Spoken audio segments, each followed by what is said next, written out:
Hello friends, this is Aradhana Singh. Study rain में आप सभी का वेलकम है। चलिए स्टार्ट करते हैं सॉल्व करना 20 क्वेश्चंस जो कि हैं child development and pedagogy sections के। ये अच्छे क्वेश्चंस हैं, आप इसे एक मॉक टेस्ट की तरह लेकर अपना मूल्यांकन भी कर सकते हैं। उससे पहले अगर आप चैनल से पहली बार जुड़े हैं तो चैनल को सब्सक्राइब कर दीजिए, बेल आइकन भी प्रेस कर दीजिएगा ताकि आपको न्यू वीडियो का नोटिफिकेशन मिल सके। वीडियो अच्छा लगे तो लाइक कर दीजिएगा, आगे शेयर कर दीजिएगा। चलिए स्टार्ट करते हैं। लेते हैं पहला क्वेश्चन। जब मानव शरीर के एक हिस्से को दिए गए प्रशिक्षण को दूसरे भाग में स्थानांतरित किया जाता है तो इसे क्या कहा जाता है? ऑप्शंस में है ऊर्ध्वाधर स्थानांतरण, क्षैतिज स्थानांतरण, द्विपक्षीय स्थानांतरण, इनमें से कोई नहीं।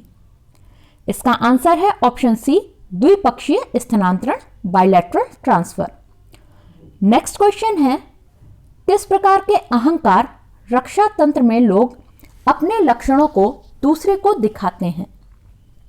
ऑप्शंस हैं दमन, डेनियल, युक्तिकरण या फिर प्रोजेक्शन। इसका आंसर होगा option D, projection. Next question है, मास्लो का सिद्धांत किस पर आधारित है?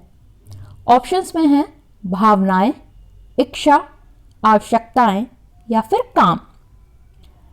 इसका आंसर है फ्रेंड्स ऑप्शन नंबर सी, आवश्यकताएं या फिर नीड्स। चलिए आगे चलते हैं। भावनात्मक रूप से बुद्धिमान व्यक्ति, इमोशनली इंटेलिजेंट पर्सन की महत्वपूर्ण विशेषताएं निम्नलिखित में से कौन सी हैं? यहां 3 विशेषताएं दी हैं, इनमें से हमें देखना है कि कौन कौन सी विशेषताएं होती हैं। अपनी भावनाओं के प्रति संवेदनशील बने, अपनी भावनाओं को नियंत्रित करें, अपनी भावनाओं की तीव्रता को समझें। तो जो इमोशनली इंटेलिजेंट पर्सन होता है वो उसमें अपनी भावनाओं के प्रति संवेदनशील भी होना चाहिए, उसे भावनाओं को नियंत्रित करना भी आना चाहिए और अपनी जो भावनाओं की तीव्रता है, इंटेंसिटी है, उसको भी समझना आना चाहिए। तो ये तीनों ही प्रॉपर्टीज होंगी। इसका आंसर बनेगा फिर ऑप्शन डी, 1, 2 एंड 3।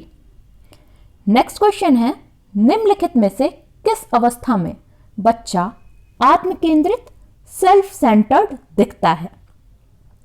ऑप्शंस हैं प्रारंभिक बाल्यावस्था, अर्ली चाइल्डहुड, किशोरावस्था, एडोलसेंस, वयस्कावस्था, एडल्टहुड या फिर शैशवावस्था, इन्फेंसी।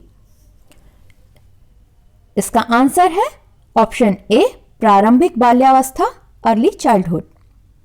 नेक्स्ट क्वेश्चन है, पाठ्यक्रम को, करिकुलम को किन पहलुओं के आधार पर निर्धारित किया जाना चाहिए? ऑप्शंस में है संज्ञानात्मक, भावनात्मक, साइकोमोटर, उपरोक्त सभी।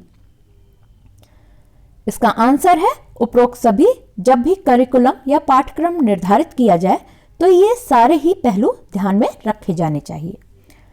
नेक्स्ट क्वेश्चन है, बहुत कठिन कार्य का सामना करने पर उपलब्धि की आवश्यकता वाले व्यक्ति जल्दी क्यों छोड़ देते हैं उस काम को?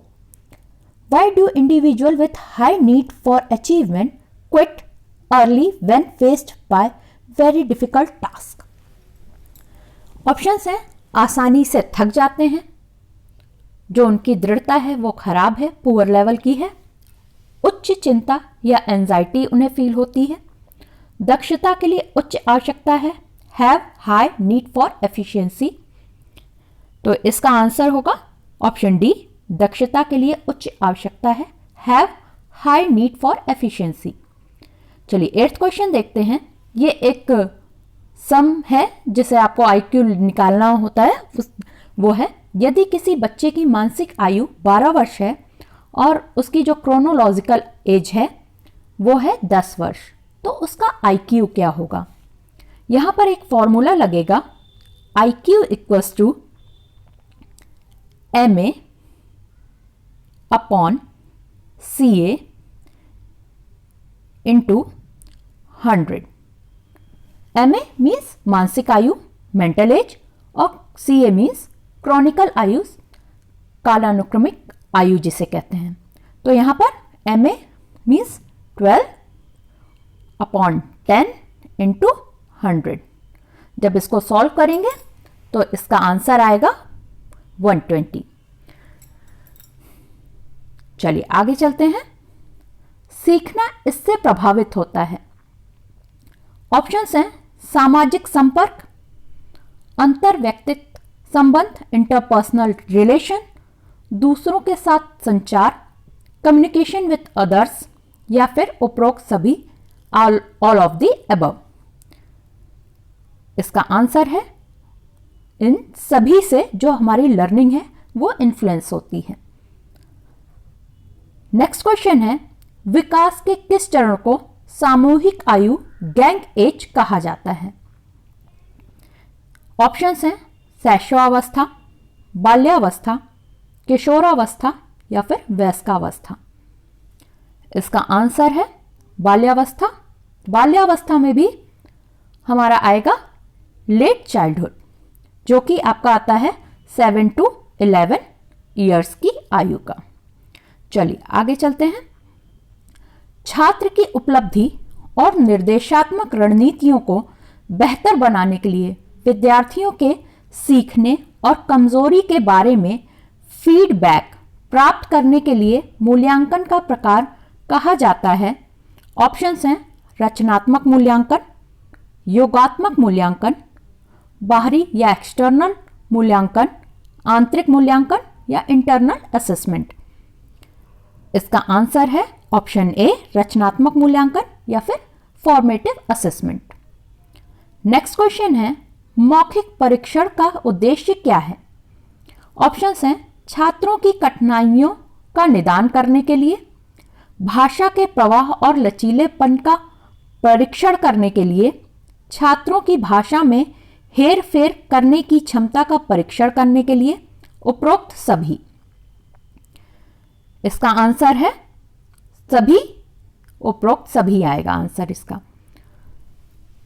नेक्स्ट है क्वेश्चन, संवेदिक पेशीय सेंसरी मोटर स्टेज या अवस्था में शिशु दुनिया का पता लगाते हैं। ऑप्शंस हैं तार्किक सोच, संवेदी और मोटर गतिविधि द्वारा, या फिर टेलीग्राफिक भाषण द्वारा, या फिर नैतिक निर्णय द्वारा। इसका आंसर है ऑप्शन बी, संवेदी और मोटर गतिविधि द्वारा। जो शिशु हैं, इन्फेंट्स हैं, वो वर्ड को एक्सप्लोर करते हैं।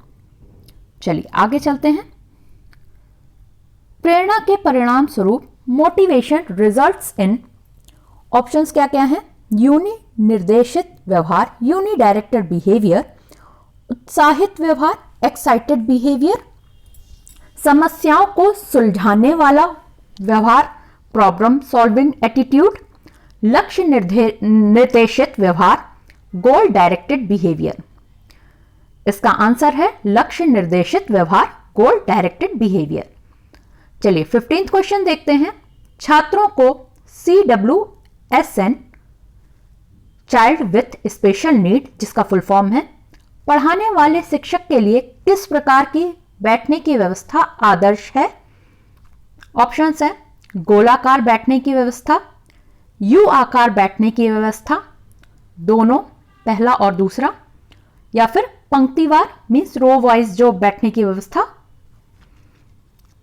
इसका आंसर है पहली और दूसरी मीन्स गोलाकार और यू आकार, दोनों प्रकार की बैठने की व्यवस्था आदर्श व्यवस्था है।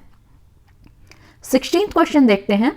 संचार कौशल में शामिल है, ऑप्शंस हैं बोलना, सक्रिय सुनना, एक्टिव लिसनिंग, शरीर की भाषा, शारीरिक भाषा जिसे कहते हैं बॉडी लैंग्वेज, लिखना, राइटिंग। इसका आंसर है ऑप्शंस में दिए हैं 1 या 2, 1, 2 and 3, 1, 2 and 4, 1, 2, 3 and 4। इसका आंसर है option D 1, 2, 3 and 4 means all. Communication skill involve करता है बोलना, सक्रिय सुनना, शारीरिक भाषा और लिखना, इन चारों को। चलिए 17th क्वेश्चन देखते हैं। कौन से दृष्टिकोण से शिक्षा प्रक्रिया के केंद्र में शिक्षार्थी है ना कि शिक्षक? Which approach place in the learner, not the teacher, at the centre of education process? Options हैं रचनावादी दृष्टिकोण, व्यवहारवादी दृष्टिकोण, संरचनावादी दृष्टिकोण या फिर क्रियात्मक दृष्टिकोण। इसका आंसर है ऑप्शन ए, कंस्ट्रक्टिविस्ट अप्रोच, रचनावादी दृष्टिकोण। 18th क्वेश्चन देखते हैं, स्मृति प्रक्रिया का सही क्रम क्या है? What is the correct sequence of memory process?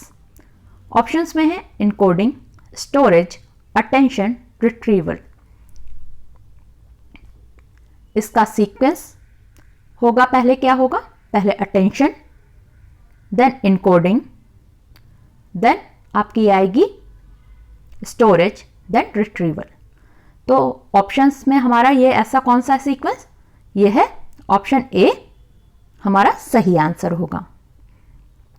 19th question है, विकलांग बच्चों के लिए शिक्षा का प्रावधान किया जा सकता है? ऑप्शंस क्या हैं? एकीकरण के माध्यम से, थ्रू इंटीग्रेशन, मुख्य धारा में शामिल करके, bye including in main stream, समावेशी शिक्षा के माध्यम से, थ्रू इंक्लूसिव एजुकेशन या फिर डी, इनमें से कोई भी नहीं, नन ऑफ द अबव। इसका आंसर है ऑप्शन सी, समावेशी शिक्षा के माध्यम से, through inclusive education. Next question है और आज का लास्ट क्वेश्चन है, निम्नलिखित में से कौन सहकर्मी शिक्षण रणनीति का हिस्सा नहीं है? Which of the following is not a part of peer tutoring teaching strategy? Options में है योजना या फिर प्लानिंग, पुनर्बलन रीइंफोर्सिंग, मॉडलिंग, व्याख्यान लेक्चरिंग। इसमें जब भी पीयर ट्यूटरिंग टीचिंग होगी, लोग साथ में बैठ के ग्रुप टीचिंग करेंगे, तो उसमें प्लानिंग होगी, रीइंफोर्समेंट भी होगा, पुनर्बलन भी होगा, आपस में करेंगे, मॉडलिंग भी होगी। क्या नहीं होगी? वो होगी ऑप्शन डी, व्याख्यान लेक्चरिंग। लेक्चरिंग कभी भी, ये जो बच्चे ग्रुप टीचिंग करेंगे, ग्रुप जब आप पढ़ाई करोगे ग्रुप में बैठ के, तो लेक्चरिंग वो नहीं करते हैं। चलिए, थैंक यू फ्रेंड्स, आज के लिए इतना ही। आप हमसे फेसबुक और टेलीग्राम पर भी जुड़ सकते हैं, और जो ईवीएस के कल के क्वेश्चंस कराए गए हैं उसकी पीडीएफ टेलीग्राम पे डाल दी गई है, आप वहां से उसको ले सकते हैं। अगर आप इस चैनल पर नए हैं तो हमारे चैनल को सब्सक्राइब कर दीजिए, वीडियो पसंद आया हो तो लाइक का बटन प्रेस कर दीजिए, और सब्सक्राइब करने के बाद बेल आइकन ज़रूर प्रेस कर दिया करिए फ्रेंड्स, ताकि आपको न्यू वीडियो की नोटिफिकेशन मिल सके। थैंक यू, जय हिंद।